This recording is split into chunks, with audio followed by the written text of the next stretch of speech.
I call the member for Leichhardt.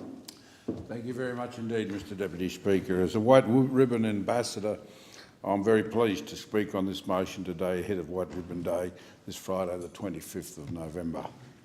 This year's theme is Stand Up, Speak Out and Act. It's incredibly sad to think that 1 in 3 women has experienced physical and/or sexual abuse perpetrated by someone known to them, and that on an average 1 woman a week is killed by a current or former partner. I pledge today to stand up, speak out and act for women in my life and in my community, and draw your attention to the hashtag a man's issue too.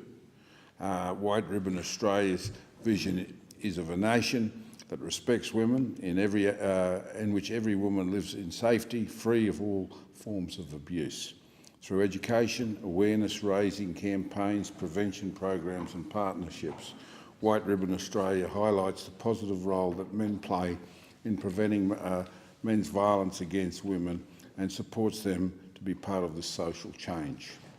This Friday there will be White Ribbon Day events taking place right across my electorate of Leichhardt. On Thursday Island in the Torres Strait there will be street activities to raise awareness. The Douglas Shire, a White Ribbon Twilight Walk takes place from 5:30 till 7:30 p.m. on Front Street in Mossman. It is a free event followed by guest speakers, information stalls, entertainment and refreshments.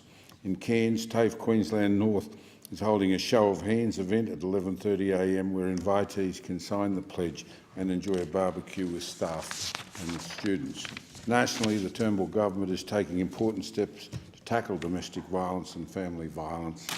Mr Deputy Speaker, at the end of October, the Prime Minister launched the 3rd Action Plan for the National Plan to Reduce Violence Against Women and their Children.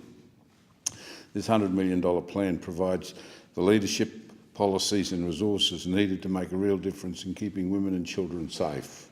It sets out 36 practical actions under 6 key areas. These are the preventing and intervening early, improving responses and supports for Indigenous Australians, providing greater support and choice for women and children, sharpening the focus on sexual violence, responding to children living with violence and holding perpetrators accountable for their actions.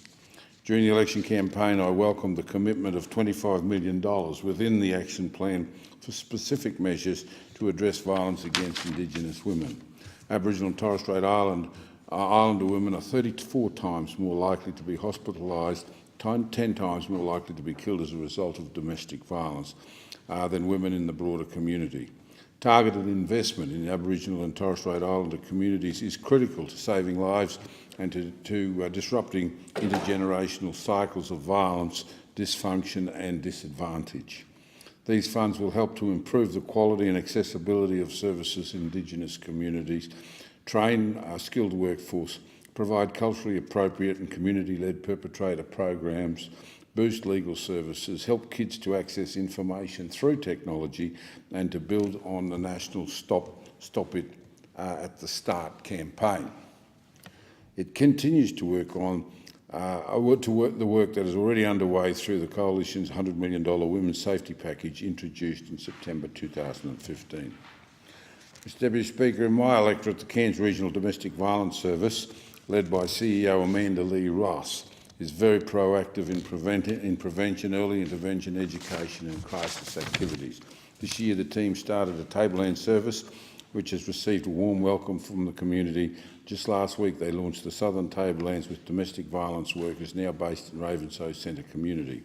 I encourage women in these communities to come forward and just talk to someone if they're feeling threatened or experiencing violence. The service is also driving Community Champions Ending Violence Against Women's project. This federally funded leadership program aims to get the community members, business and other groups involved in to nurture a culture of intolerance towards domestic and family violence and improve their responsibility as a community.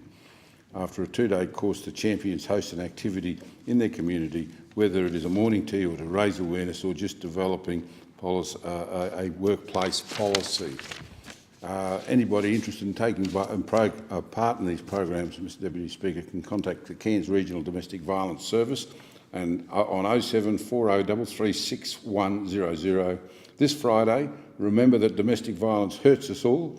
It ruins the lives of individuals, destroys families and breaks communities. It simply has to stop.